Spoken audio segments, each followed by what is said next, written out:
Hey, everybody, welcome. We're going to let a few more people get in the door. We always love to see that list of attendees tick up as people make their way here. I'm seeing some familiar names and also some unfamiliar names. We're so glad that you could all join us today. I'm really hoping that this format of having fascinating people with us for shorter conversations and maybe a chance to listen to some new ideas over lunch, over a cup of tea, anything like that is going to prove very helpful for people. As you all settle into your seats and unwrap your lunches, my name is Ethan Zuckerman. I'm an associate professor of public policy, communication, and information at the University of Massachusetts at Amherst. I am the curator for this series, Reimagine the Internet, which is being brought to you by our dear friends at the Knight First Amendment Institute at Columbia University, also being brought to you by the Initiative for Digital Public Infrastructure, someday to be an institute, but for now, an initiative for digital public infrastructure. We are so thrilled that so many of you could be with us. I'm going to move in just a moment to introducing our speakers today, but let me just talk a little bit about ground rules. We had a great conversation yesterday, but I have to tell you, as one of the two speakers, it was a little tough because what happens is the chat messages keep flashing up in the screen. So here's how we're going to do this. Chat's going to be on for the introduction. It's going to be on as long as I'm talking. And then we're going to turn chat off during the presentations by Francesca and by Barbara, just because it's a little overwhelming to sort of deal with the visual feedback there. Q&A will be on. Please post questions, and I'm going to structure a Q&A discussion at the end of this based around those questions. I will also turn chat back on again during the Q&A. So I get it. People love to talk during these sessions. We're just going to try to make it a little saner for the presenters. And I am looking forward to seeing what everyone has to say. Also, I'm going to be doing my best to live tweet. I know a number of other people have been live tweeting. Eli Pariser did a great job yesterday. The hashtag for this event is Reimagine. So let me quickly introduce you because I got to be honest with you, this is the event that I was really looking forward to. One of the things about planning conferences is that you get to meet people you haven't met before. I haven't met either Francesca or Barbara, but I've been reading both of them and I'm just blown away by their work. And so I am so excited to have this conversation today. Those of you who were here yesterday heard some ideas about how we might build a very different type of internet, one that's focused on tools and services that aren't just there to make money, but are there to help us be better citizens and better neighbors. So that's an internet that's run by volunteers. It's built on people's interests and passions. And there's a lot of problems that might be solved by that model. But one of the problems that probably is not solved by that model is mis and disinformation. Mis and disinformation has become a really central focus for a lot of researchers in the wake of the 2016 elections. Honestly, I think it has a lot to do with a suspicion, particularly from people on the left, that maybe people were misled into voting for Donald Trump. I'm not sure that's true. I think in some ways blaming this on misinformation is easier than cognitively dealing with the dissonance of living in such a divided nation. But people have been really interested in this idea that perhaps we can computationally identify mis and disinformation, which could be a real breakthrough for social media platforms. Unfortunately, that's really, really hard. One of the reasons it's hard is that mis and disinformation has actually become a central political strategy for the Republican Party. But also it's a very deep issue, not so much about information as it is about interpretation, about affiliation, about group identity. And the most common solution offered for combating misinformation, media literacy, is a lot more complicated and subtle than we tend to imagine. If we actually want to combat mis and disinformation, we need to understand much better how information moves and flows, how people come to believe things that aren't true, and how we might help people understand what's real, but how we might also understand where people are coming from when they share things that we think aren't real. So we have two astounding contributors to this conversation, and I really couldn't be more thrilled about it. Francesca Tripode is an assistant professor in the School of Information and Library Science at UNC Chapel Hill. She's a senior researcher at the Center for Information Technology and Public Life. She's affiliated with Data and Society, and she writes for publications like Wired. Her work leans on ethnographic methods to gain really deep understanding of communities in the United States, their relationships to truth and information. I've really been struck by her work on evangelical communities, and particularly how the process of close readings of the Bible influence information practices within those communities. We also have someone who I've just become a huge fan of, Barbara Pfister. She is professor emerita in library at Gustavus Adolphus College. She describes herself as a professional curmudgeon, although a very good-hearted one. She's a blogger, a big thinker about information literacy, and she's written really one of the best essays written in this last year or two about conspiracy theories, QAnon, information literacy, called Lizard People in the Library. It's really about the limits and the power of media literacy in working with mis and disinformation. So you're in for a real treat today. I am actually going to turn my video off and work on tweeting. We're first going to hear from Francesca. And Francesca, welcome so much to Reimagine the Internet. We're so glad to have you here. Thank you so much, Ethan. This is really exciting for me. And let me get my slideshow started. A year of teaching online, and I'm still not 100% sure how to do Zoom. But hi, everyone. It's really exciting to be part of this series and seeing the chats. It's so cool to think that we are reimagining the internet on really a global level, and to be part of this conversation is really a treat. So as Ethan mentioned, my name is Francesca Tripode. I'm primarily housed at UNC Chapel Hill.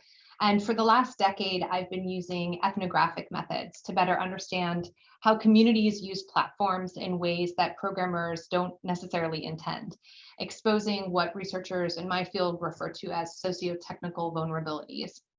So in addition to things like Google, which I'll be talking about today, I've also done some work on the now defunct app Yik Yak, and I study a lot on Wikipedia. So I'm excited to connect with everyone. Now, there is this growing consensus that social media platforms have influenced the democratic process. But in my talk today, I want to focus more on the really important role that information seeking plays in informing voters. Now, Google handles around 3.8 million searches from around the globe every minute. And while a lot of extremely amazing work has thought about filter bubbles and how companies limit what kinds of information is returned to us, I think there's still a lot of research that needs to be done to figure out more about how the role of inputs play in determining the kind of information that we come to rely on. So my main argument for today is that our social interactions shape how, what, and when we search. And because of this, our keywords become coded with these pre-existing biases. So understanding the social dimensions of search can shed light on how platforms like Google or Wikipedia are exploited for political gain. I'm a big fan of a common lexicon. I think shared vocabulary is really important. And so I want to make it clear why I'm using certain phrases that I'm using. I draw on the phrase conservative in order to honor the language of those I studied. So while I was a postdoc at Data and Society, I was able to conduct a year-long ethnographic study inside two Republican groups. And even though I was specifically associated with Republican groups, nearly everyone I spoke with identified as conservative when I asked them about their political affiliations. Now, in my book, I contextualize what this means, but essentially it's a core set of values centered around what my respondents referred to as faith, family, the free market, firearms, and the armed forces. As a young woman in my study very eloquently clarified, being conservative really goes back down to morals and beliefs. It's about faith, family, the Constitution, and national security. I also want to very quickly throw a shout out to the incredible empirical work that has informed my research. I'm a feminist research scholar, so I think it's really important to acknowledge that my findings are on the shoulders of those who came before me. So my work really centers on a few things. A lot of amazing people who have argued that customization and algorithmic filters, social networking platforms, that these can emphasize fragmentation and polarization, but that they can also enable people to connect to one another in ways that they weren't capable for otherwise. There's a lot of great deal of research out there that critiques how everything from data sets to algorithms, search engines, models, AI, these in general are just simply not neutral. And my work also speaks to how researchers studying the size of scope of misinformation, disinformation, and malinformation connected to the 2016 presidential election and beyond. And what these studies really have demonstrated is that emotional sophistication of these cyber attacks. So my work brings these theoretical discussions into conversation with one another and exposes a crucial component regarding the problem of political polarization and misinformation. Specifically, my research considers how epistemological frameworks create algorithmic rabbit holes of information and how this process is gamed and exploited and the impact this can have on democracy. Now, much of this centers around a very simple concept that the way we see the world brings with it its own unique set of media practices or media literacies. And one of the practices I describe in my work is called scriptural inference. This is a compare and contrast method of closely reading documents and applying these lessons to one's own life. Now, while this practice of returning to an authoritative text and leveraging personal dissection of it is fundamentally bound to Protestantism in the United States, in my book and in this in the report that Ethan mentioned at the beginning of this talk, I argue that the practice transcends the boundaries of church, creating a form of media literacy that guides conservative sense-making. And this practice allows for a community to come to collective consensus in a way that still honors the conservative values of individualism. By inverting traditional assumptions that truth can only be curated at the top, scriptural inference allows everyday people to become subject matter experts. And it gives each person the right to interpret important documents for themselves. Now, I witnessed this process firsthand when I accompanied a young woman to her Bible study at a megachurch on a rain-soaked day in January.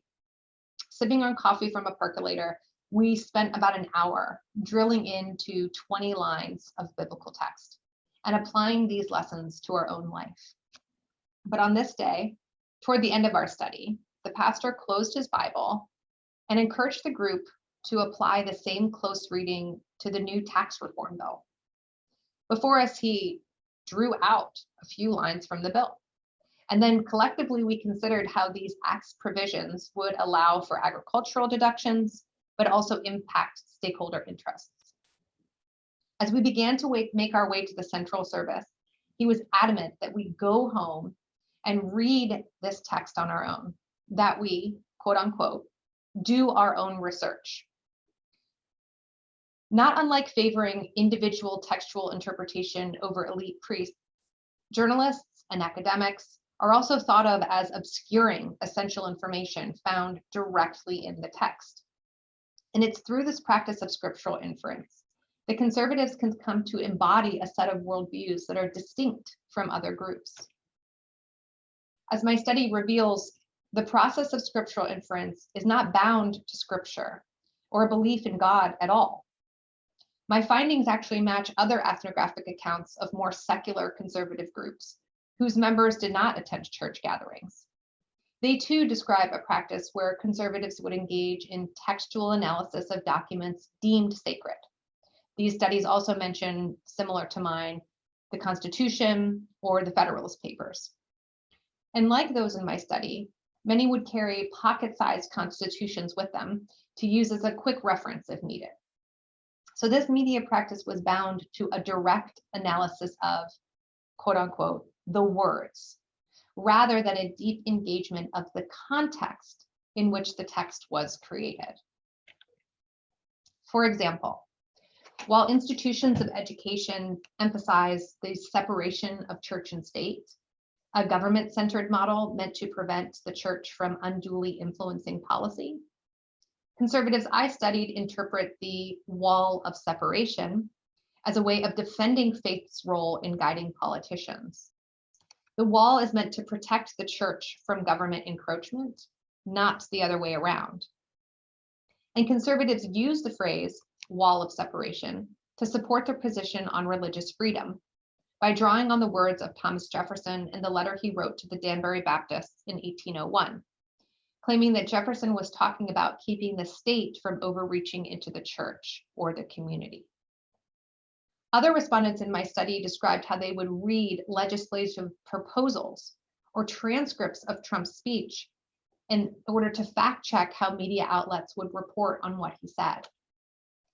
As Tiffany, an energetic college sophomore who had interned as a researcher for Fox News the previous summer, explained, fake news can also just be taking quotes from people. So let's say Trump is doing a press conference. People will just take one sentence that he said and they'll put it on their show, but they're misinforming people because it may sound bad what he said, but they just take one thing out of context. They aren't looking at what he actually meant or reading the full interview. Tiffany was not an isolated case. On multiple occasions, those I interviewed described how they would read the full transcripts of Trump's speeches or stream it online so they could, in the words of Andrew, a 20-something congressional staffer for a Republican congressman, read it before I start digesting what everyone else thinks about it. And it was through this same strategy and process of scriptural inference that conservative politicians and pundits dismissed the allegations of misconduct for which the House impeached President Trump. Immediately following charges that he leveraged Ukrainian aid for his own self-interests, President Trump released a redacted transcript of the call, urging his base to read the text for themselves and claiming that it exonerated him.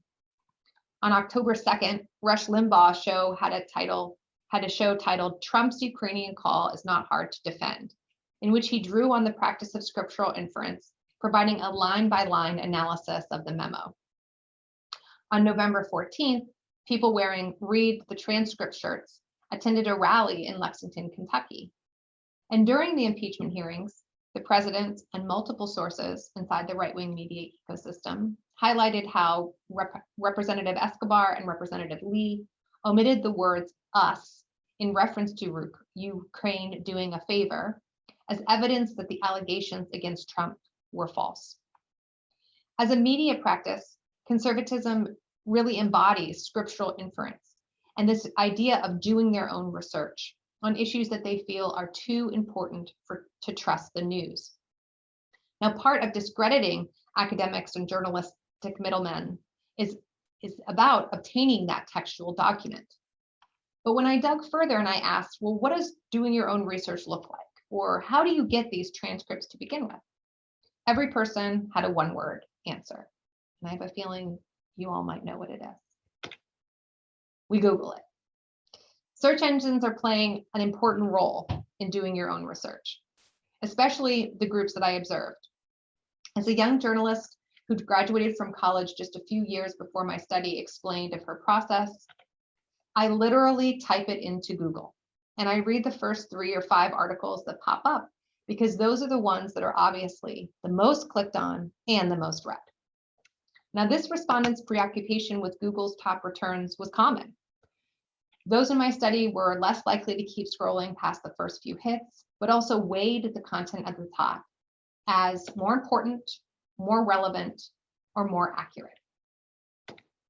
Sean, a transfer student who organized College Students for Trump group at his school, felt that the information Google procured for him was a consensus of what everyone else was saying. When I asked him to elaborate on what he meant by consensus, he said, I believe it basically works as a fact checker. I more click on the top ones because I know how Google works. It takes the stuff that's new and relevant and it tries to put that on the top.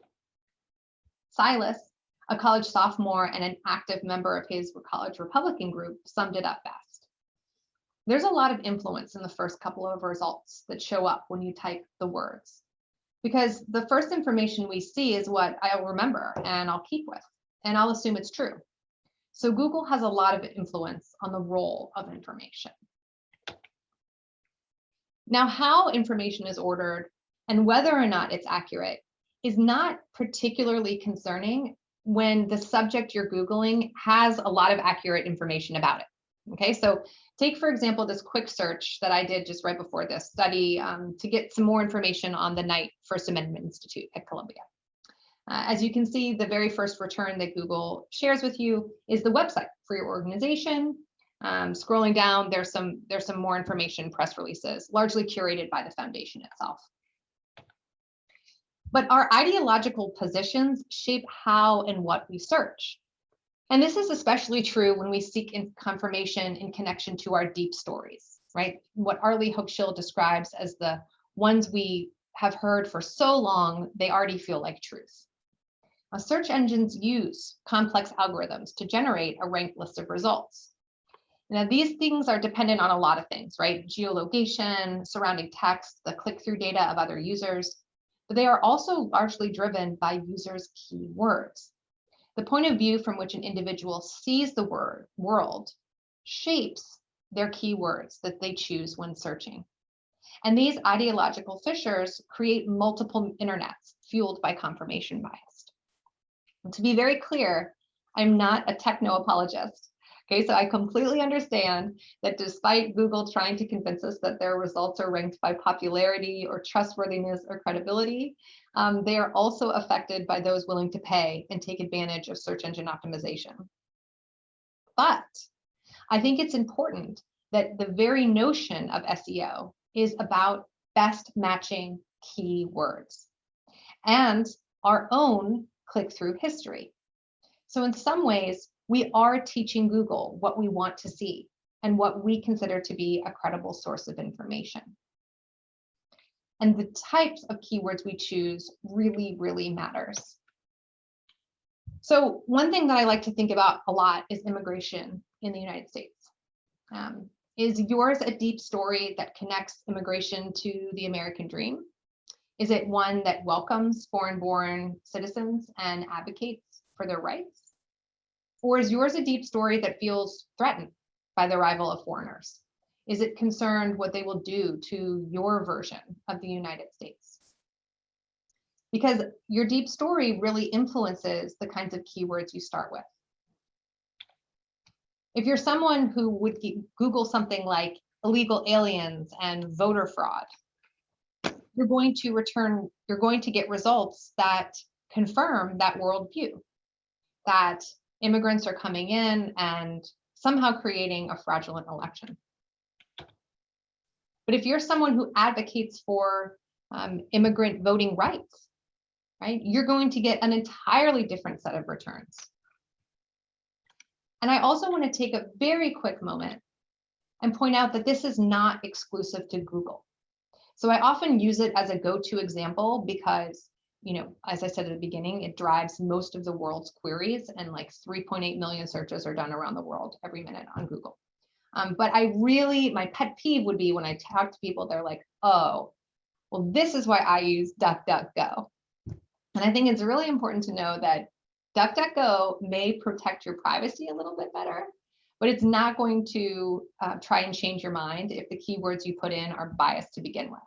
So an example that I just like to throw here again is it's the same ideologically opposed keywords will make extremely different results regardless of the search engine you're utilizing. So are you someone that thinks about immigration through this phrase illegal aliens or undocumented workers, right? Because if you are one that thinks about immigrants as illegal aliens, you will not be surprised, even in DuckDuckGo, right?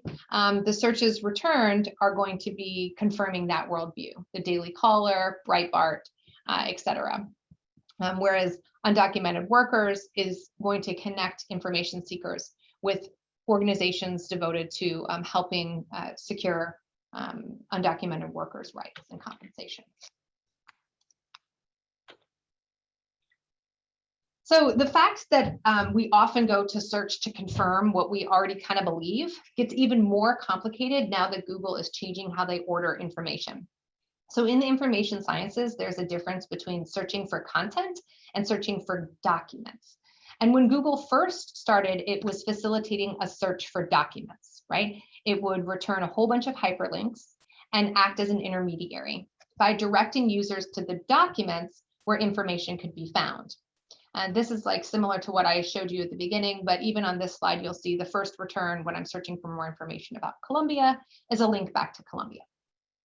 But Google is slowly replacing its list of websites with a knowledge graph, right? So as you can see, this knowledge graph is really replacing these hyperlinked websites, a redesign where it's trying to provide the answers directly, not simply aid in your personal inquiries.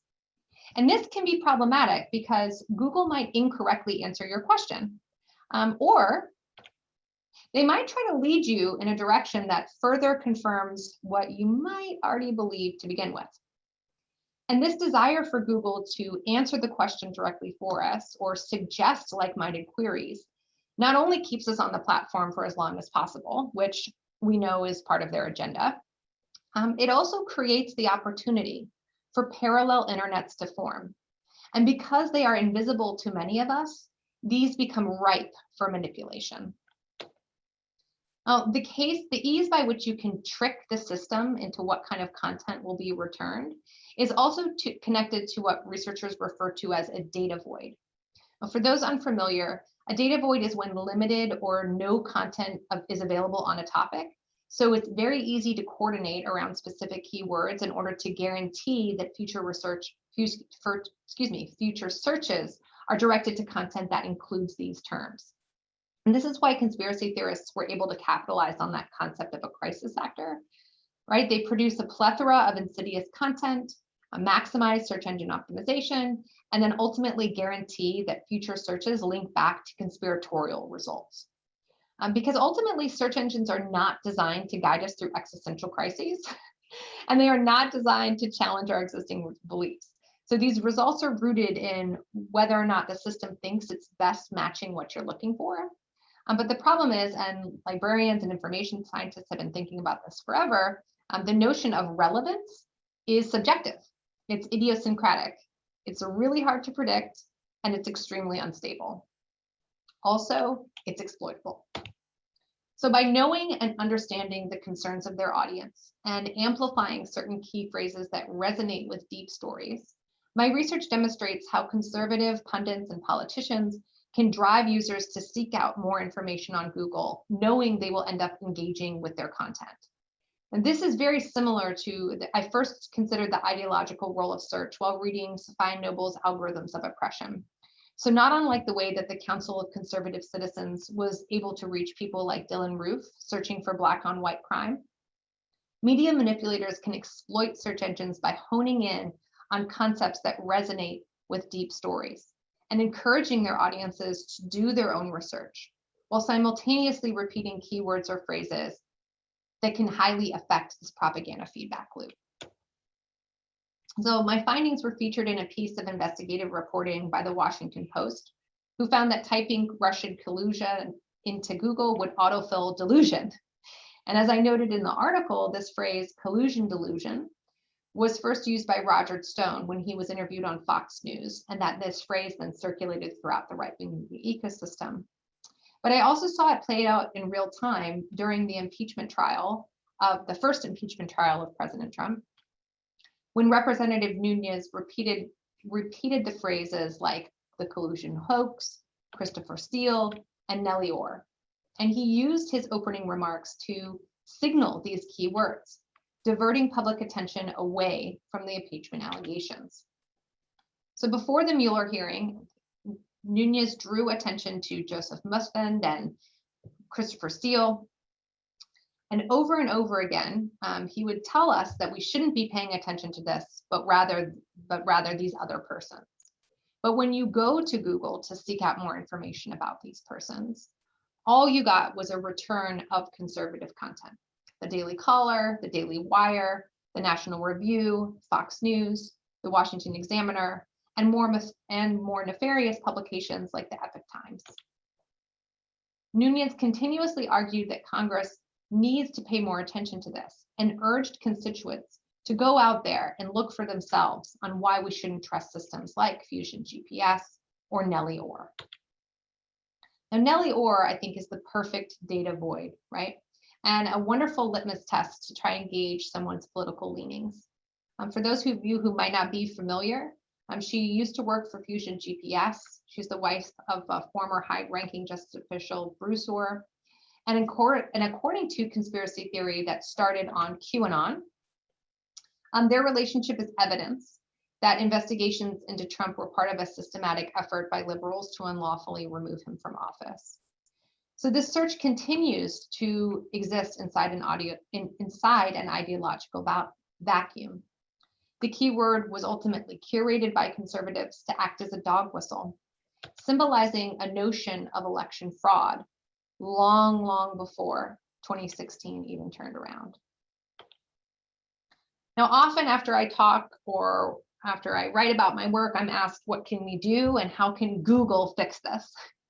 And I think it's really important to stop thinking about a fix. I think that's actually the wrong question. Also, I think focusing exclusively on Google won't solve the problem either. Misinformation is not a bug in the code. We need to think about it as a sociological issue. And the only way we can potentially circumvent these misinformation traps is by knowing and understanding the kinds of questions people seek answers to, as well as the way in which they validate truth and knowledge. Approaching misinformation as a socio-technical vulnerability provides the context we need to better understand what drives people to search to begin with, and also how political actors are exploiting that process. So thank you so much for your time, and I'm looking forward to the Q&A. Woohoo! That's a lot for that was a lot. That's not me saying you're over. That was perfect. But wow, there is a ton to unpack in there. I'm watching questions come in on Q&A. I'm watching people ask questions on the Twitter. There's more than 270 people in the audience. I am so thrilled that you were able to give us that deep dive. When we get into the questions, I'm really, really interested in hearing more about this idea that this method of reading leaves the church and crosses into the rest of the world. And I'm really looking forward to hearing more about that. But right now, Barbara, I want to hand the stage over to you and hear a little bit more about how this helps us think through conspiracy theories and QAnon and whether or not media literacy is our way through this. So please welcome to the stage, Barbara Pfister.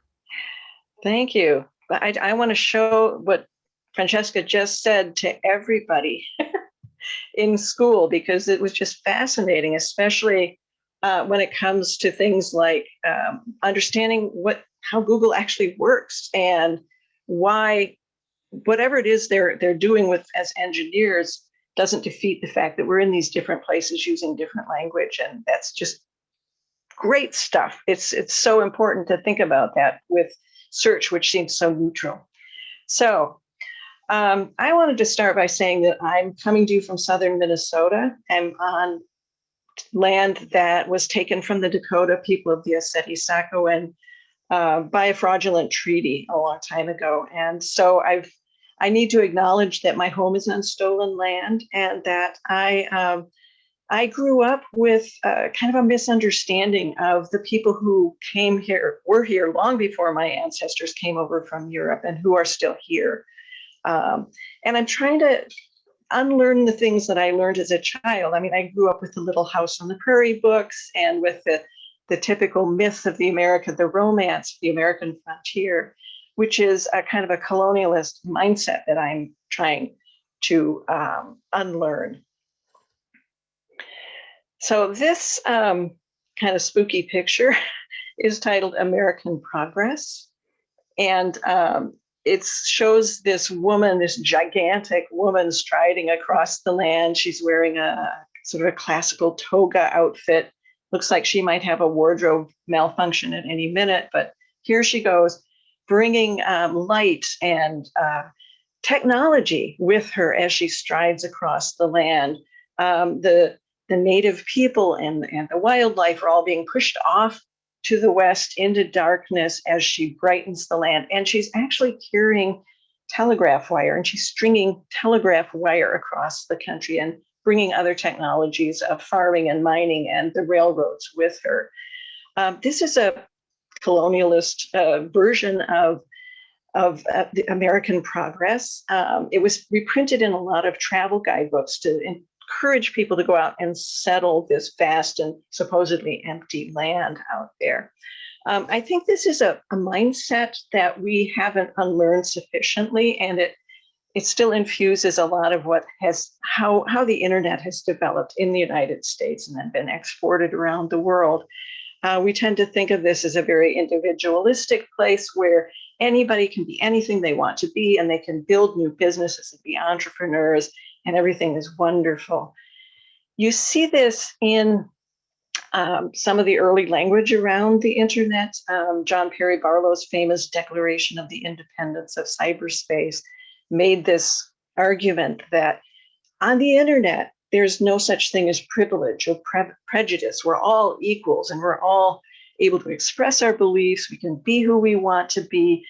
And somehow, magically, out of enlightened self-interest, some new form of governance is going to emerge that will be free of the tyranny of the old world. You see that too in like the Facebook slogan, to give people the power to share and make the world more open and connected, as if that's a really easy thing to do. As Ethan remarked yesterday, Facebook, or Mark Zuckerberg at least, likes to talk about the Facebook community. Well, you cannot have a community of 3 billion people in countries right around the world. Instead, what we have is a very different kind of a motivation for building things on the internet. And Adrienne LaFrance of The Atlantic used a word that I think is really accurate in an article that she published about Facebook last year. She said it's really imperialistic. And I think that's exactly right. So I'm a practicing librarian, and for the past 30 plus years, I've been trying to help students understand how information works in a variety of ways. Currently, I'm affiliated with Project Information Literacy, which is a nonprofit research institute based in Northern California and directed by Dr. Allison Head. And she has shepherded into existence a dozen really in-depth studies not about how we teach information literacy, but students' experiences with information, both how they use it for school purposes, how they experience information in their daily life, how they deal with the news, and how do they process that, and then even what happens to them after they graduate from their undergraduate university career. Over these years, it's involved 22,000 students learning at 92 different institutions in the United States. Before this, I joined Project Information Literacy in 2019. Before that, I was just a major fan of the project and eagerly awaited each new report. But I was able to join just in time to work on a report we called Information Literacy in the Age of Algorithms, to kind of get at how do students understand the world of information as it is now, being so influenced by algorithms and AI and machine learning. What do they know about it? What do they think about it?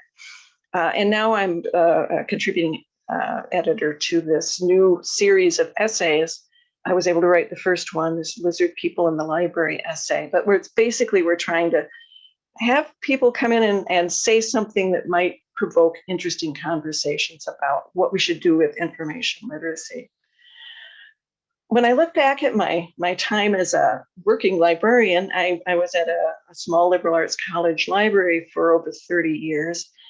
And when I look back, I think about how the claims we made for promoting information and media literacy were often framed in terms of anxiety about new technologies. So in the 80s, when I started, it was all about, oh my God, the information age is coming and it's going to change everything. And if we don't really work at it, people will be left behind. Entire nations may be left behind.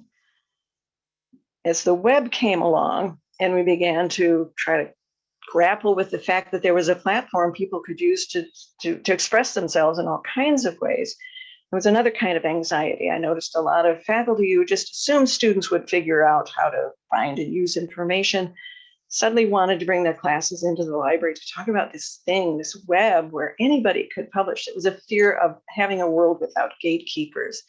And frequently in the 90s, librarians would point students to websites that were full of fraudulent, kind of exuberantly fraudulent information. And we would point and laugh and say, see, you can't trust that stuff. One of them became quite famous, but it was created by a professor at a state university down the road from me, who wrote this, it's a very 90s website, pointing to things like, come visit Mankato, Minnesota. It never snows here. We have whales in the river. We have this massive underwater city you can go visit. It was just obvious nonsense. A few people believed in it, and the New York Times reported on this, actually, like, oh yeah, Chamber of Commerce is annoyed that people are coming here looking for whales. But the story in the Times was the story we were telling in the classroom to a large extent. On the web, skepticism is a required navigational aid. On the web, anything is possible and nothing is necessarily true.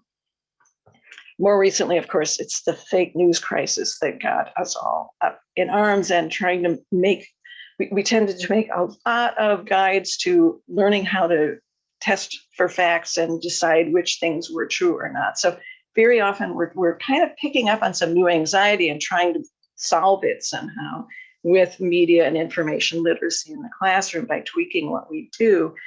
It doesn't really get at the bigger picture, though, because what we're trying to do, both in K-12 media literacy and at the university level, is develop this really complex set of skills, knowledges, practices, and dispositions so that students can do more than just find and use information, but so that they can see themselves as part of how we interpret and make sense of the world around us, and also to see these systems and how they act on the world.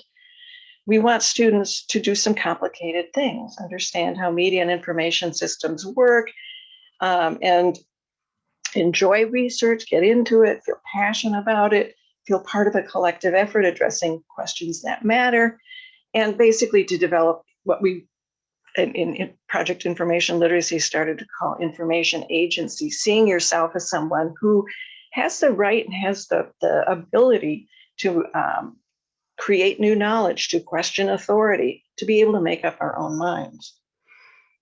In practice, it doesn't totally work out that way because in the classroom, very often, students are positioned as naive information consumers who just simply need to be trained to be better at shopping for information. So in the K-12 system, that may be media literacy lessons that help them critically examine media objects and reject ones that are faulty somehow. At the university level, very often it's a matter of helping students focus on what information is available for them in these walled gardens of university libraries so that they can become better able to pick out information for their projects. It may be 5 to 10 peer-reviewed articles that they can use that will be safe. And then we don't necessarily talk about the bigger information picture when they're really focused on doing these tasks that will satisfy their professors. So again, kind of being positioned as consumers shopping for information. As Google and Amazon began to make it seem like research should be really convenient, fast, and easy, libraries felt compelled to try to design their sites very much like Google. And so we have now, library websites where there's a single search box and you can type in a topic like neoliberalism, and instantly you get over 100,000 results, from the everything library. Isn't that wonderful? You have so much consumer choice, fabulous. Well, that doesn't really help you understand neoliberalism, and it doesn't really help you navigate to what might be really good essential sources on that topic. So it's no wonder that students come up with workarounds for that.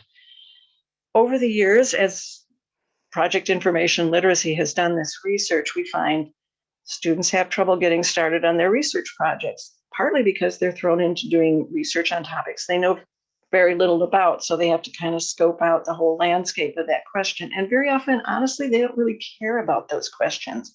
They're trying to discover something about a topic that's been assigned to them, or a group of topics they can pick from. They tend to adopt a strategy early on and they stick to it, sometimes going back to the same databases over and over again, looking for sources that will be not necessarily informative, but will be safe, ones that their professors approve of. They're very avid news consumers. They really follow the news, but they don't trust it. A third of the students in a really large study of how college students consume news said that they don't trust any news at all, which is slightly less than I think the general American population, which also has a high level of distrust of the news. The one that still blows my mind was when they talked to students who were a few years out of from their undergraduate education and in the workplace, and were asked about their use of information and how it related to what they learned at school. And the vast majority of students in the survey said they didn't think college prepared them to ask questions of their own, which, just stabbed me in the heart. This is what liberal education is supposed to do. That was very dispiriting. And when we talked to them about the current world of algorithms, full of algorithms, we learned that they feel both highly indignant. They really hate the way their privacy is invaded. But they also feel resignation. They don't think they can do anything about it. It's just the tools they have to use, and they have no influence over them. We also heard some very discouraging things about what they've been learning in school. Remember, we have that really big goals for education in media and information literacy, and yet what we were hearing was, oh yeah, that stuff. Well, my instructors tell us to use the databases in the library. That's how we learn how to handle information. These are databases you will be kicked out of as soon as you graduate. You won't have access to them, but that's what we're supposed to use. One student said they talk a lot in school about .org or .edu.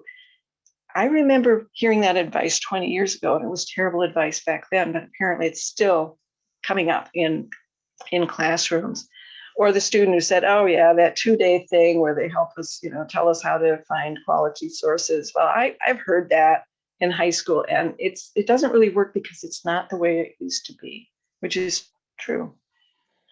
We also heard them say that they felt like they were in a very different place than their professors. They said the professors, one student said, they come from a pre-social media age, and they're used to being able to trust different resources that they've always gone to. And when we interviewed their professors, we actually found them saying the same kind of thing. Oh, these are the sources I go to for my news, for my information.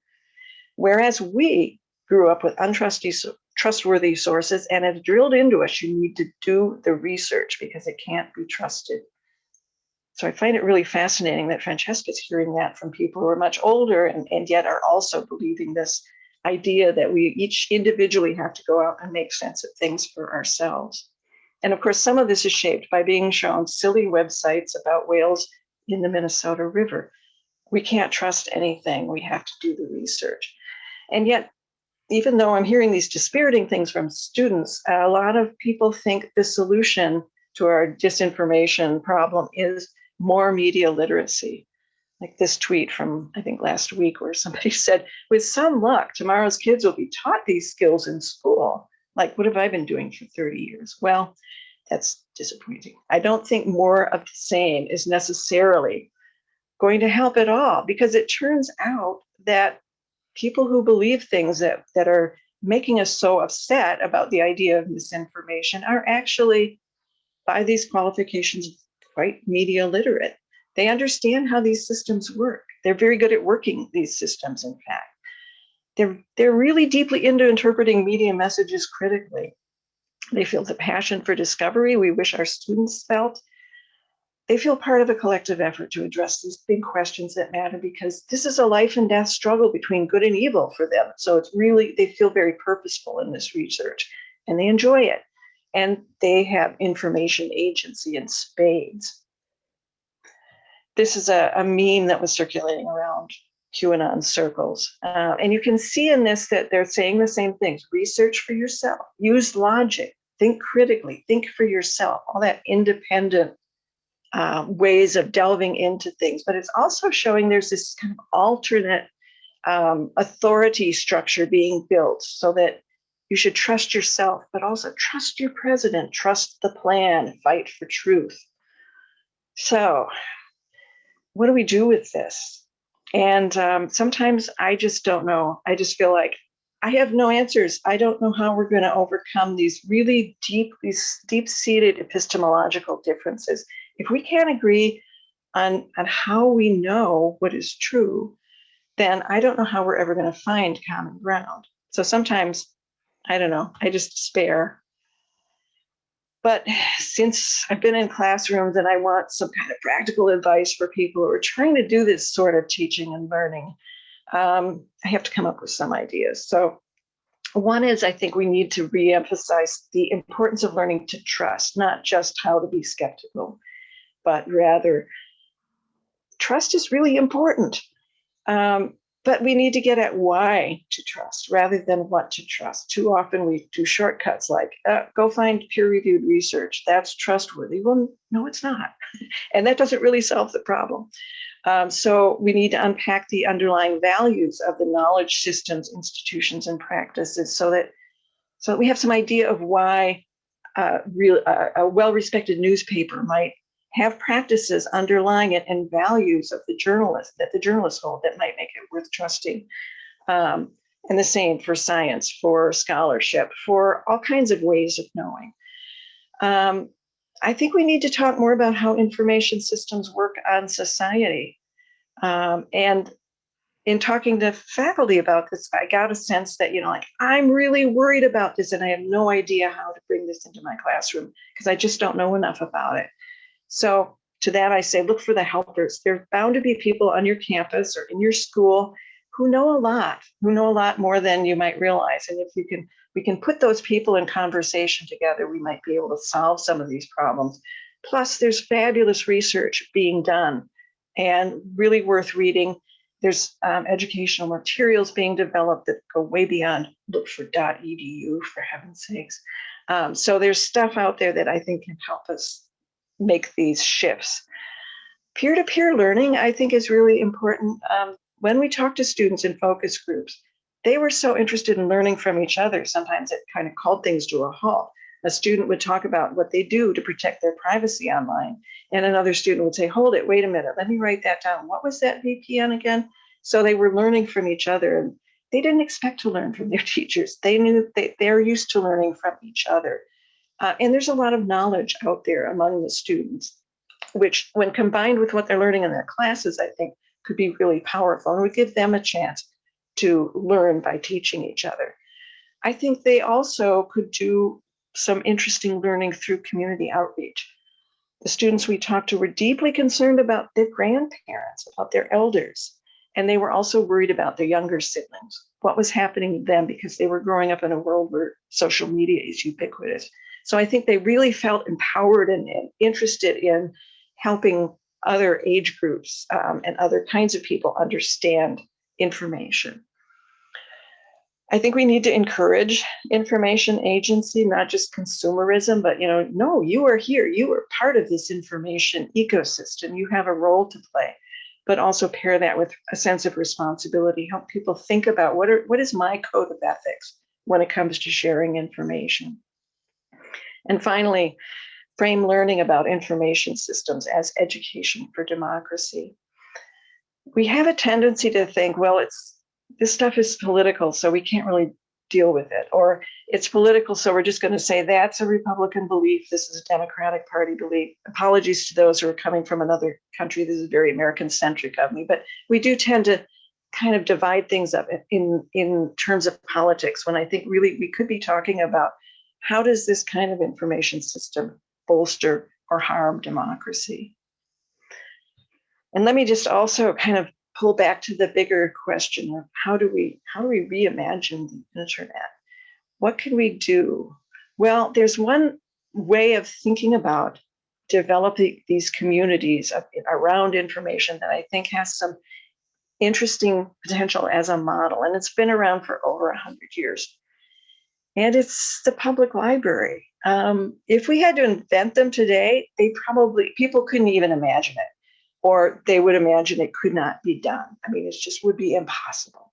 And yet very nearly every American community has a public library or public library system. Most Americans have access in some way to a public library system, even if they don't have broadband, less access to broadband than to libraries. They're certainly not perfect. There's a lot of stuff needing to be worked out. And yet, what libraries do, I think, could inform our thinking about what the internet could be. They provide equitable access with a local community focus. And I think I want to just basically focus on that one thing, because this is a community that is bounded by an almost kind of arbitrary geographic boundary, a taxation group. But within that boundary, there are people of all different kinds. And in the library, everybody is equally belongs to that library, can use that library, feels like the library is theirs. So it doesn't matter what age you are, what gender you are, what your political identity is. You can go to the library for a lot of different reasons, and it still works. And it's one place where you can go in and you will be next to a homeless person, and you will be next to somebody who's very well heeled, somebody who's coming here for the latest genre fiction, somebody who's coming here to get help with applying for a job online or doing some deep genealogical research. People belong to the library for different reasons, and they share that space with people who are different from them. They aren't there because they're the same. They're not there because they're united by an ideology or an interest or a set of grievances and anger at somebody else. And within that, the library has to negotiate a lot of things about how do we balance different needs? How do we respect different perspectives? How do we deal with it when people are upset about one thing or another within that space? And yet there's been a lot of practice doing that over the years. So I think that's at least one example of how we could think about and maybe learn something from the experience of public libraries. Because I think fundamentally another internet is possible, and we just need to use our imaginations for that. Thanks.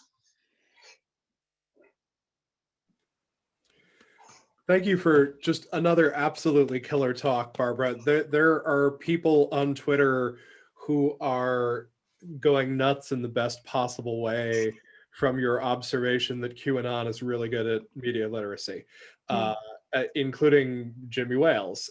So, there's a lot of people listening to this conversation and I think really resonating with some of that. I just absolutely marvel at how you sort of pivoted from talking about these broader questions of information literacy and what sort of college students know and don't know into this sort of realization that we have people who are sort of actively exploiting these systems, and it's because they're so good at information literacy. So I'm going to ask if you could just stop sharing your screen for the moment. I'm going to pull up the Q&A. For folks who've been asking, we're going to re-enable the chat. I'm going to open that in another window, but I want to see what we can do as far as sort of a conversation around this. Let me see if I can start with a question coming in from the audience here. We have a question. Sorry, they're jumping out in front of me. I had a question that I loved a moment ago. Well, here's a simple one first. Barbara, are there specific reports from Project Information Lit that you would send people towards as far as sort of understanding this need to move beyond media literacy? I guess I have a lot of favorites. The one about, there were two actually that dealt with students post-graduation. So if you're in a higher education environment, that's really rare to find out from people who have graduated what they took with them. So I think those two are really very interesting. And then the news study, which was huge, largely funded by the Knight Foundation, has some really interesting observations, I think, about what constitutes news in the minds of younger people, mostly traditional age college students. They look at memes, political memes as news, for example. I mean, there's some really interesting nuggets in there.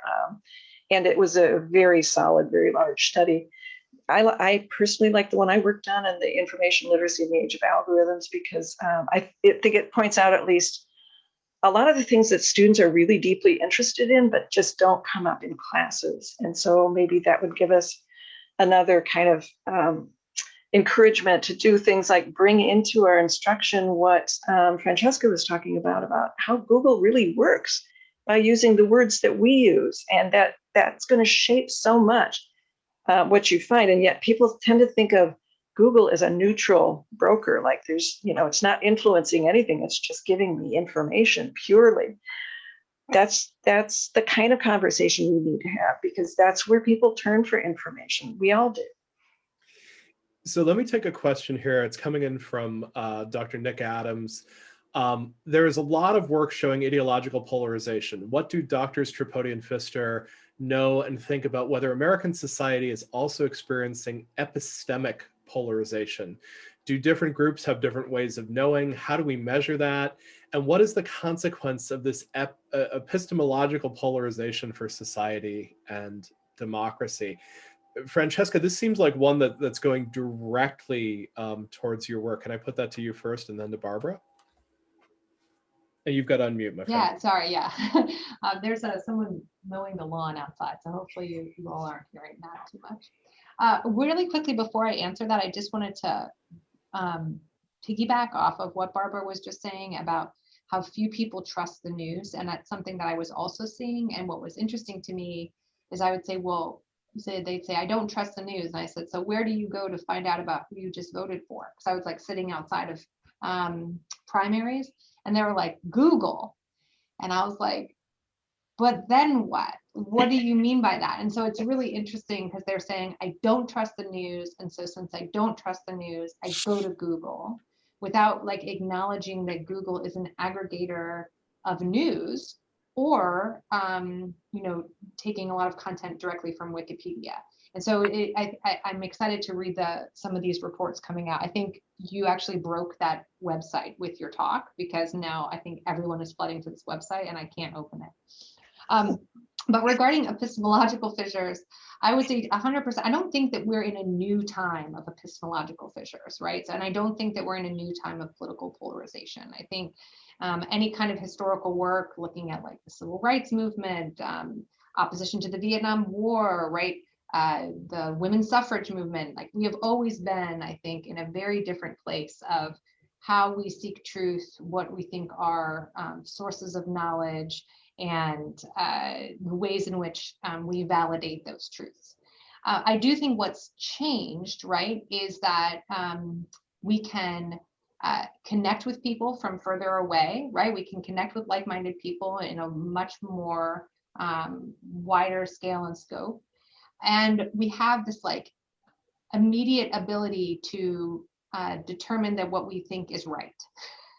And so I think that's like kind of what's changing. And that's also, I agree, I think the focus on the keywords is something that a lot of the really rich work on filter bubbles just hadn't yet considered, right? Is that like, yes, these tools are keeping us inside of these filter bubbles and not letting us necessarily see people that disagree with us. But also we are a starting point in that input-output function. And we also drive, a lot of that closure. Mm-hmm.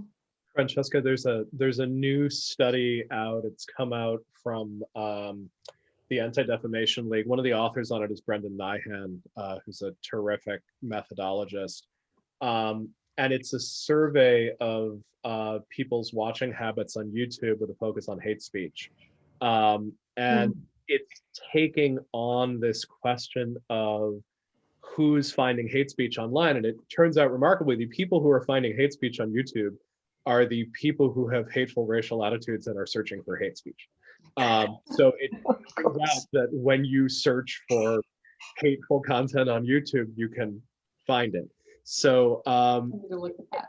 Barbara, what's your take on this? Is there a fissure going on when we're starting to see these QAnon points of view, which seem so radical and unsupportable? Mhm. Are we seeing the same sort of divisions that Francesca says that we were seeing during the Vietnam War? I'm curious whether we really aren't in a different moment in time here. I think that the power to amplify and kind of market segment messages has, maybe those things were always there, but they're way more pronounced right now, it seems to me. I think this goes back to like in the 80s when our political sources of information were kind of deliberately fissured with rise of talk radio and then Fox News, and more recently the development of even more fringe and more radical kinds of content being amplified by platforms that really like this content, because there's nothing drives attention more than controversy. And the fact that the far right white supremacists have always been really good at technology. They used film early on. They've used radio. They've probably used mimeograph machines. I don't know, but now they have these tools that can reach enormous audiences and can actually have the power within them, because they're these persuasion machines. They're designed to sell stuff. That if you get control of those levers and you're able to drive people toward things, that also seem to make some of the platforms happy because of the engagement and the time spent on the platform. And the fact that these people are earning money while doing it too from the platforms that they're using, I think has changed the velocity and just the amplitude of a lot of this really hateful speech and different speech, putting us in contact with each other to see how very differently we think about the world is, I think, grown recently a great deal. So both of you have talked about sort of examples of people sort of falling into misinformation depending on their search and their search patterns. Francesca, you in particular talked about weaponization and sort of weaponization of things like data voids.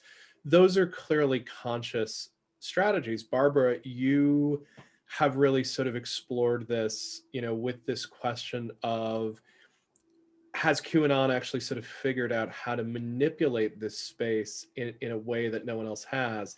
How does this practice change when we have an active adversary? How do these practices of searching for information change when we know we have propagandists and perhaps on the left and on the right, hard to know, looking for these data voids, looking for these phrases that trigger deep narratives, taking advantage of the very deep media literacy that a group like QAnon might have to sort of spread these ideas?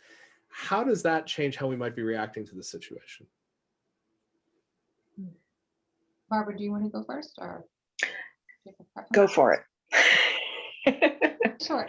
So I would say, I think a lot actually about these exploitation feedback loops and how keywords are curated to really resonate with the deep stories of the audiences that they're trying to get at, right? And I think there are ways in which we can figure out what these conversations are by simply doing more ethnographic work into the kinds of stories that people trust and then simply listening to them. So something I actually testified about this through before the Senate Judiciary Committee, is that there's this underlying narrative, right, that conservatism is being silenced because they're trying to reshape this conversation around representation and objectivity as this like equal balance.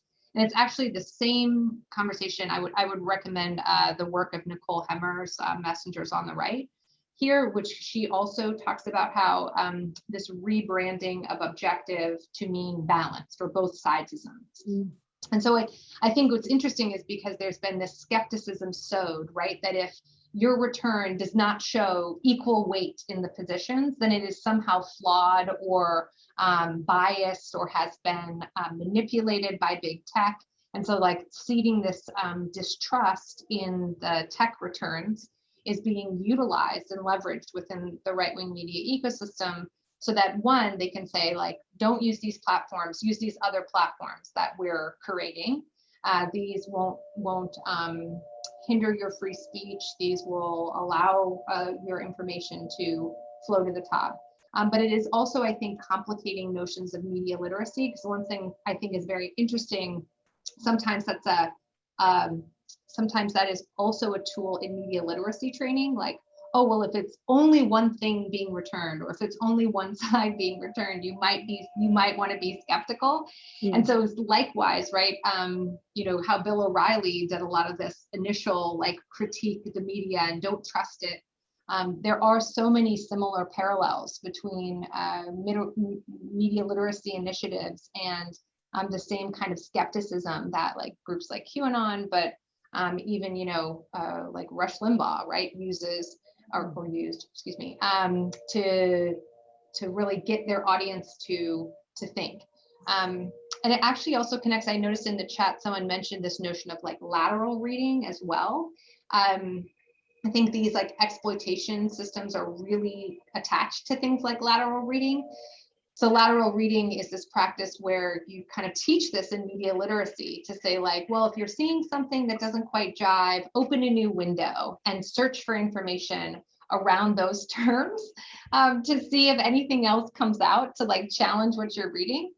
But in the, you know, in these propaganda campaigns that I'm seeing, they're already anticipating that kind of lateral reading approach. And so if you like seek out a little bit of info on these concepts and like go into a new window, it almost further doubles down on these beliefs. And like one of the women I interviewed, I think said it really great. She was like, you know, sometimes I'll look for stuff in a new window and the only thing I get is the same thing I just read on Twitter. And I'm like, oh, exactly. So I think these systems are very much being exploited. I think understanding user starting points is only one part of the equation.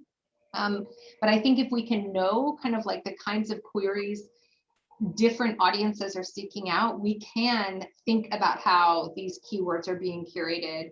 And like there's been a lot of great work, like Itrona and Nussbaum's work about like how you can like code different websites to like trick SEO. You know, you could do the same thing, right? Like we could be putting a bunch of like Nellie Orr all over, you know, mainstream coverage of the impeachment, right? So I think if we know what some of these are, it's feasible to combat it. Right. Some of these old-fashioned search engine traps where for a while any search for Rick Santorum took you to some fairly obscene content. Maybe we fight back directly. Barbara, what about you on this? How do you feel about this sort of question of, you know, if the lizard people have invaded the library, and if they've learned these lessons of media literacy better than the rest of us and are using it to spread these interpretations, how does that change our strategies here? Well, I do think it would help if we had more delving into how science works, how scholarship works, how journalism works when it's working well. Not saying trust it always, but just kind of that sociological approach of what's going on, what are human beings doing in these systems, and what do they do to check their work and to kind of confirm things or reject things or decide this is a question appropriate for us. And that might help. That might help uncover some of that. And then also talking about, and then how does Google work? Well, it uses keywords. And, you know, I play a clip of Francesca's talk. Another thing, so I think just kind of getting into in a way, the deep stories of different institutions and what they do to decide or to uncover or to discover what they think is true and negotiate that amongst themselves. I think that would also help demystify the idea that we'll trust the experts. Well, why? Well, here's why. Maybe it is actually helpful to trust an expert and rather than just Googling a thing. The other thing that occurs to me, and this, I don't know how this connects, but there's this really sort of fuzzy line between jokes and entertainment and political discourse online. I mean, QAnon could have been started as a joke for all we know. I mean, it could be Q was just pranking Yes. everybody. And so there's this slippage of things where, you know, a meme can be both entertaining and informative in ways that are kind of escape the ways that we talk about information in school anyway.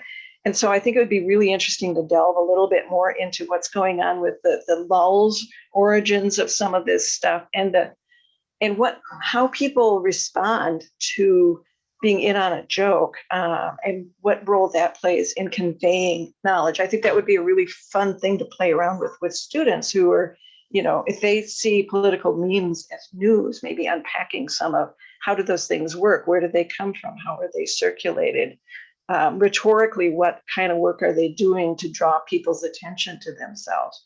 I don't know. It's just a thought. The meme may signal that you're part of the same in group, and therefore, you know, this is listen to. And you've learned those keywords and those in jokes that help you understand it. Yeah. Here's a question from Michelle Ledon.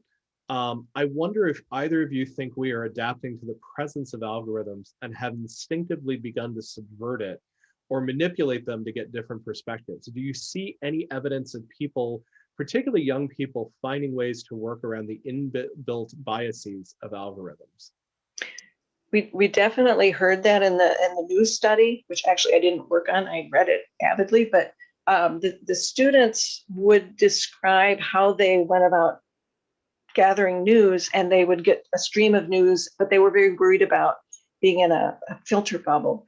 So they would deliberately go outside of what they were getting on social media and look for other sources. And they would also talk about, I'm going to get sources to compare that seem to be taking very different stances. So I'm not locked into being trapped in a bubble.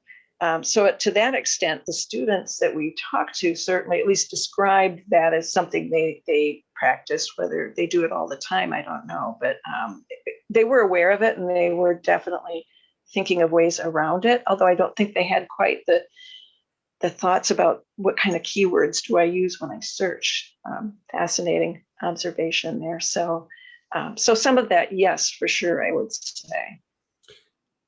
I think people, and this is, I think students and young people are much more critical of privacy and content curation, but are still not understanding that some of the problems that Barbara and I are identifying are not necessarily contingent on those, right? So like, that's why I brought up the DuckDuckGo versus Google. And people are usually like, oh, well, this doesn't apply to me because I do DuckDuckGo. And I'm like, well, not really. So David Karger over at MIT has a great question that's going to sort of bring us into some other great thinkers in this space. I've read that one role of Russian propaganda is to convince citizens to trust no information sources. And that, by the way, I'd probably credit to Peter Pomerantsev most recently, but also to Anne Applebaum. But might a bit of that be useful now? Why do people assign any credence to information they locate online if it isn't connected by a chain of provenance to a source that they know and trust? Anyone want to grab that one? So I would say this is why the right-wing media system is so effective at what they're doing, because they aren't just grabbing at random sources online, right? The keyword curation process is connecting them back to that network, right, of very well trusted sources, Fox News, Ben Shapiro, the Federalist. These are sources that they trust. But I do think it's interesting, and I'm not quite sure I believe we should say we don't trust anyone, because I would say even in order for that to work in Russia, there's still this inherent trust in that government saying don't trust anyone. So even if you say don't trust anyone, you still have to have somebody that you trust in order to believe that I shouldn't be trusting anyone else. So I'm not convinced that that's like feasible, but I do think like this idea of skepticism beyond just those who disagree with you might be something. Any thoughts on that, Barbara? Any thoughts on why we believe any of this, unless we had really rich provenance chains? I know Professor Karger well enough to know that this is not a plea for Bitcoin-backed blockchain layers of information, but it does strike me as a legitimate question in this space. And I guess that's why I think we need to do a much better job of discussing trust and what would make you trust or distrust. And even if you don't come to consensus, or the students come out of that still saying, well, I still am going to trust Ben Shapiro or whatever, at least we've had that conversation that trust comes out of some kind of an understanding of the processes and the underlying values of a system that creates knowledge one way or another. And it's I think we've sort of fallen back on, well, you can trust these sources because they're trustworthy without really explaining why. Yeah, I mean, it's a tautology. So and even if you end up still not ending up on the same page, at least you've exposed that a little bit. And also to kind of think about the ways, as Francesca was describing, that people do successfully create these sort of self-fulfilling webs of authentication by working across platforms to reinforce the same messages, and being, understanding how that a message might circulate out of something like 8kun and end up in the New York Times because they have to report on this thing that became a big deal because they made it a big deal, would be really interesting, I think. And that was another thing that we picked up from students talking about the present moment, is that they didn't know that much about it. They knew some things, but it wasn't being talked about in their classes at all. And they really got animated and excited about it, especially when we started getting into how algorithms are being used in all kinds of decision making that has an impact on them, like how do you, getting a job or a length of a prison sentence. And they just really became animated about it. And I think there's some real interesting room for good, fun, engaging conversations with students about these information systems that they're using all the time. And they're learning to manipulate as they create their own media objects, and tying that to the traditional values and understanding of how we make knowledge in certain traditions with certain kinds of methods, I think could be really helpful and interesting.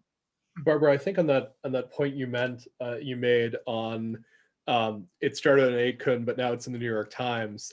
There's a set of sort of trans-platform, often quantitative media studies literature now coming out that I've been discussing as media ecosystem studies. I think Yochai Benkler's work on network propaganda is probably the most prominent example of it. There's been some really terrific work. There's a paper called the Internet Centipede that's sort of wonderful despite its terrible title. But these sort of look at this process of upcycling of content from fringes into mainstream sources. But of course, what's hard about it is that it really does challenge so much of this paradigm that you sort of suggested of we need to be asking what makes us trust something, not who, because the New York Times itself might be viewed as that very highly trustworthy source, but it in fact is being targeted through these systems for manipulation. I wanted to share a great comment that came out in the comment thread. And apologies, Francois, I'm about to butcher your last name, but this is from Francois Hendrick. The do your own research motto has also shattered patient to doctor communication.